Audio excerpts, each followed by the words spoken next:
कई बार ना मरने वाला व्यक्ति बिल्कुल तड़पता है, ये मुंह सब बंद हो जाता है ना, मुंह खुलता नहीं है, ये सब बंद हो जाता है, जबड़ा मुंह नहीं खुलता। कई बार तो गंगा जल भी अंदर नहीं जाता, ये दांत बिल्कुल बंद हो जाते हैं, दरवाजे बंद। मरने के समय बड़ा कष्ट होता है मैया जी, मरने के समय। आपको पता है कि नहीं? हमें बराबर पता है, क्योंकि हम कई बार मर चुके हैं और कई बार जन्म ले चुके हैं। पुनरपि जननम पुनरपि मरणम के चक्र में हम भी तो पड़े हैं।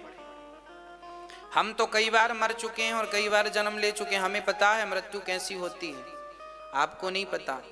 आदमी जब मरता है बड़ा कष्ट होता है, कहते हैं ना छठी का दूध याद आ जाता है। हाँ, मरते समय इतना कष्ट होता है कि फिर ना भगवान का नाम आम सूझता ही नहीं। जिसके पुण्य ज्यादा होंगे, जो जीवन भर भगवान में लगा रहेगा, उसे तो मरते समय भगवान का नाम मुंह में आएगा। पर जिसने जीवन भर पाप किया है, याद रखना, पापी व्यक्ति मरते समय कभी भगवान का नाम नहीं लेता। इसलिए रिश्तेदारों को, परिवार के लोगों को तुम नाम लो, उसके मुंह में गंगा जल डालो, तुलसी का पत्ता डालो। अरे तुलसी का पत्ता डाल दिया, गंगा जल डाल दिया और भगवान का नाम ले लिया, तो भगवान ने प्रॉमिस किया है कि जो मरते समय मेरा नाम लेगा, गंगा जल मुंह में रखेगा, तुलसी दल मुंह में रखेगा, उसको कितना भी पापी क्यों ना हो, मैं उसकी सदगति कर दूंगा। ये भगवान का प्रॉमिस है, वादा है। सन्मुख हाँ जीव मोहि जबहि, जन्म कोटि अघ नासहि तबहि। ये प्रॉमिस है रामचरितमानस में। ये यथा माम प्रपद्यन्ते तांस तथैव भजाम्यहम्। प्रॉमिस है गीता में भगवान का। कितना भी बड़ा पापी क्यों ना हो, मरते समय। इसलिए आप लोगों को मैं बोल चुका हूं कि अपने पॉकेट में एक छोटी सी गंगा जल की बोतल और तुलसी के 4-6 पत्ते रोज रखा करो। रोज एक पत्ता मुंह पे रखा करो तुलसी का।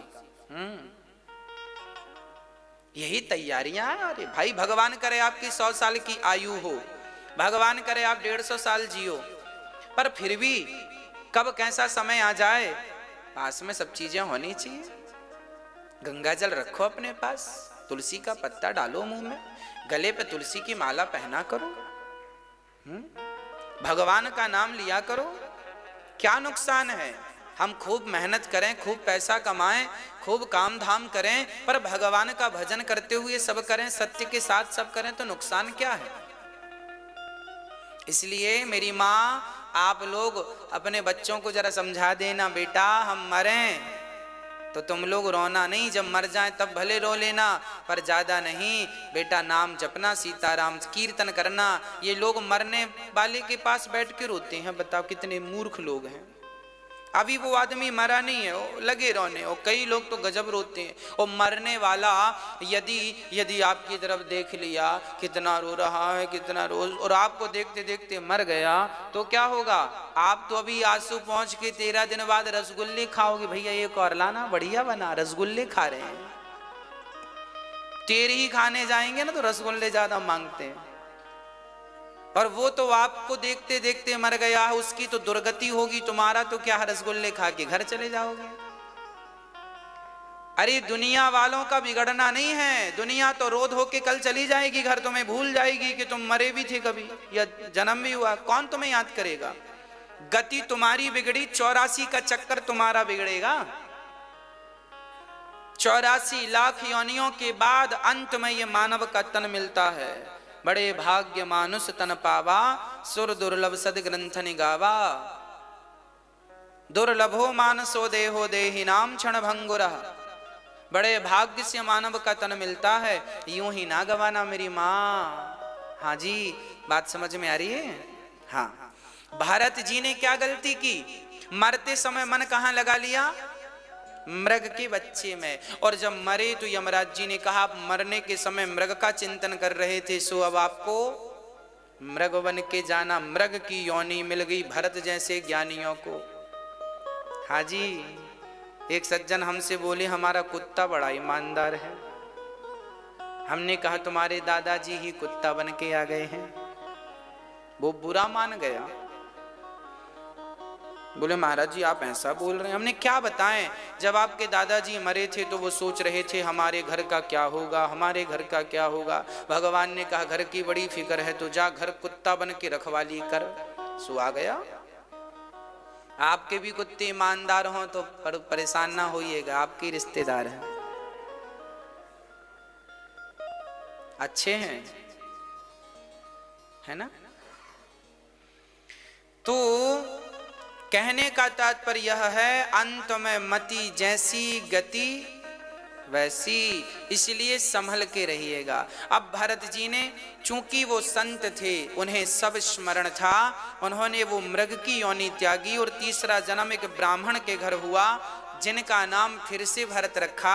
उनके पिताजी ने उन्हें वेद पढ़ाया पर वो पढ़े नहीं, गायत्री मंत्र याद कराया, याद किया नहीं, बहुत कुछ याद पढ़ाया पर पढ़ा नहीं, इसलिए उनका नाम पड़ गया जड़ भरत। जड़ मीन्स मूर्ख, मूर्ख भरत लोग कहने लगे, समाज उनका अपमान करने लगा क्योंकि मूर्ख है। अच्छा, भरत जी थे तो बड़े ज्ञानी, पर ज्ञानी होकर भी वो मूर्खों की तरह व्यवहार इसलिए करते थे कि ज्ञानी बनेंगे तो क्या होगा, ज्ञानी बनने के बड़े नुकसान हैं। नुकसान केवल यह है कि लोग ज्ञानियों को बड़ा परेशान कर लेते हैं, भजन नहीं करने देते, बाधा बनते हैं। तब भरत जी बोले, हम मूर्ख रहेंगे तो हमें कोई परेशान नहीं करेगा और हम बड़े आनंद से भगवान का भजन करेंगे। तो भरत जी भजन करते। एक दिन भाइयों ने कहा, जाओ हमने खेत में धान बो दी है, चिड़ियों को उड़ाना, नहीं तो चिड़िया दाना खा जाती है। धान बोते हैं ना तो उड़ाना भी पड़ता नहीं, धान खा जाती है चिड़िया। तो भरत जी बाजा बजा बजा के कह रहे हैं, राम जी की चिड़िया, राम जी का खेत, और खाओ रे चिड़िया भर भर पेट। अब खूब बाजा बजा रहे हो, गाना गा रहे हैं, राम जी की चिड़िया, राम जी का खेत, राम जी की चिड़िया, राम जी का खेत, खाओ री चिड़िया भर भर पेट, खाओ री चिड़िया भर भर पेट, ओ खाओ री चिड़िया भर भर पेट, ओ खाओ री चिड़िया भर भर पेट। हाँ, राम जी की चिड़िया, राम जी का खेत, राम जी की चिड़िया, राम जी का खेत, खाओ री चिड़िया भर भर पेट, खाओ री चिड़िया भर भर पेट। श्री राम जय राम जय जय राम, श्री राम जय राम जय जय राम, श्री राम जय राम जय जय राम, श्री राम जय राम जय जय राम, श्री राम जय राम जय जय राम, श्री राम जय राम जय जय राम, श्री राम जय राम जय जय राम, श्री राम जय राम जय जय राम। राम जी की चिड़िया, राम जी का खेत, राम जी की चिड़िया, राम जी का खेत, खाओ रे चिड़िया भर भर पेट, खाओ रे चिड़िया भर भर पेट, ओ खाओ रे चिड़िया भर भर पेट। अब भरत जी बाजा बजाएं और कीर्तन करें। भाइयों ने आकर देखा, राम राम, इसने तो सारा दाना चिड़ियों को खिला दिया। अब भाइयों ने लाठी लेके जो धमकाया, चल निकल जा, अब तू घर में शक्ल मत दिखाना, किसी काम का नहीं है, निकम्मा। भरत जी को घर से बहिष्कृत कर दिया गया, कोई जगह नहीं तेरे घर में। अब भरत जी बोले, अब बढ़िया है। जो सज्जन व्यक्ति होते हैं वो हर पल हर क्षण भगवान की कृपा का ही अनुभव करते हैं। कोई आपका सम्मान कर दे तो समझ लेना कि भगवान की कृपा है, और कोई आपका अपमान कर दे तो समझ लेना भगवान की विशेष कृपा है। संत व्यक्ति, संत वही है जो दोनों ही स्थितियों में भगवान को याद करे, भगवान की कृपा का अनुभव करे, वही तो संत है। जो वाद और विवाद में उलझ जाए वो काहे का संत? बताओ, वाद और विवाद में जो उलझ जाए वो काहे का संत? जो दोनों परिस्थितियों में, सम्मान और अपमान दोनों की परिस्थितियों में जो भगवत कृपा का अनुभव करे, उसे क्या मानेंगे? वही भक्त है और यही भक्तों की स्थितियां हैं। इन्हीं को भक्त कहा। भरत जी ने कोई बुरा नहीं माना, जंगल चले गए। अब क्या हुआ, जंगल के एक जंगली राजा ने, भीलों के राजा ने भरत को पकड़ लिया। तुम्हारी बलि चढ़ाएंगे देवी के यहाँ। उनके यहाँ भद्रकाली देवी थी, वो देवी की उपासक थे। जंगल के भील लोग वो साल में एक बार नर बलि चढ़ाते थे, उनकी परंपराएं थी, पर ये परंपरा बिल्कुल गलत थी। अब की बार उन्होंने भरत जी को पकड़ लिया और सिर झुका के जब बलि चढ़ाने लगे तो वो देवी आज बड़ी दुखी हुई। राम राम, अभी तक तो ये पापी लोग सामान्य लोगों की बलि चढ़ाते थे, पर आज तो एक अच्छे भक्त को मार रहे हैं, वो भी मेरा नाम लेके। प्रकट होकर भद्रकाली ने उन्हीं का गला काट दिया। जाओ, तुम्हारा दंड यही है, तुमने बहुतों को मार डाला है मेरा नाम ले ले करके, अब तुम भी मरो, अब तुम भी मरो। और भद्रकाली ने भरत जी को वहां से आजाद कर दिया। यह बहुत बढ़िया बात है। भागवत जी में ये बात लिखी है मेरी मां। क्या लिखा है? भागवत जी में ये प्रसंग लिखा है, ये बात लिखी है कि हमें कभी भी जीव मात्र की हिंसा नहीं करनी चाहिए। वेद भी हमारे कहते हैं अहिंसा ही परमो धर्म, अहिंसा ही हमारा धर्म है।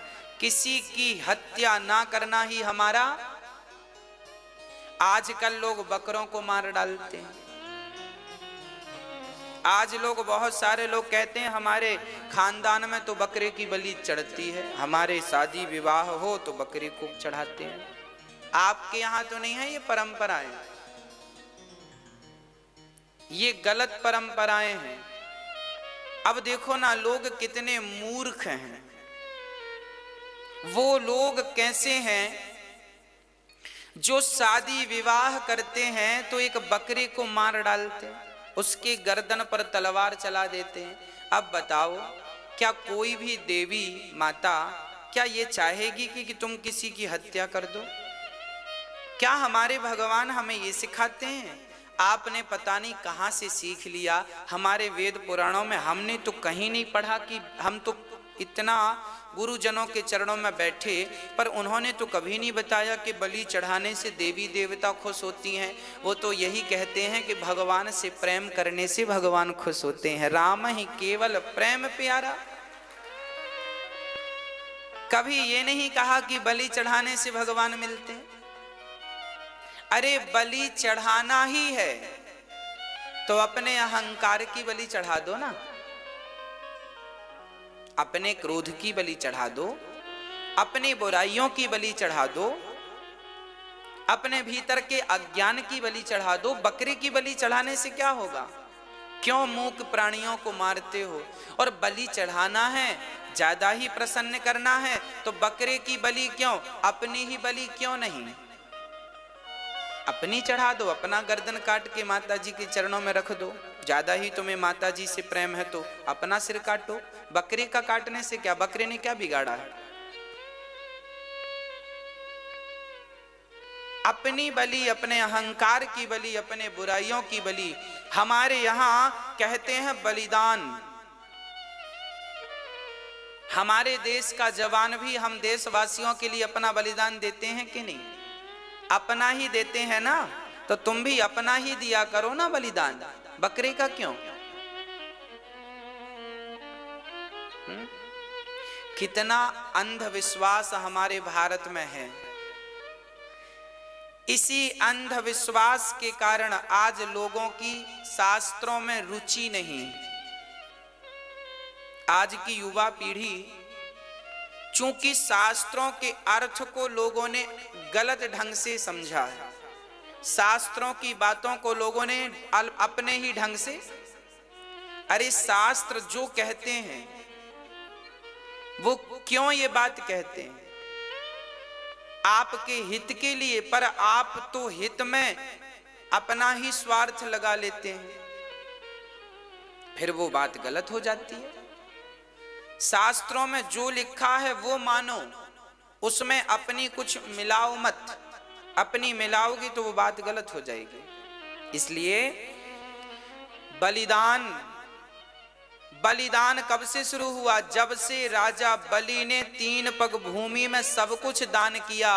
दान कैसा करना चाहिए? बलि के जैसे दान को ही बलिदान कहते हैं। राजा बलि ने तीनों अपनी सारी संपत्ति दान कर दी कि नहीं? बलि जैसा दान करो। दान कैसा करो? बलि जैसा। जो राजा बलि के यहाँ बामन भगवान आए तो 3 पग भूमि मांगी और उन्होंने 2 पग में सब नाप लिया। तीसरा पग कहाँ रखा? राजा बलि के मस्तक पर। राजा बलि के जैसा दान ही बलिदान है। और आजकल बलि के जैसा दान कोई नहीं करता। बकरे का बलिदान, इसको बोलते हैं ये बलिदान। अब देखो कितने मूर्ख लोग हैं। क्या कहेंगे आप इन्हें? ये गलत परंपराएं, जो भी ये बकरा इत्यादि मारते हैं वो सब गलत परंपराओं को फॉलो कर रहे हैं।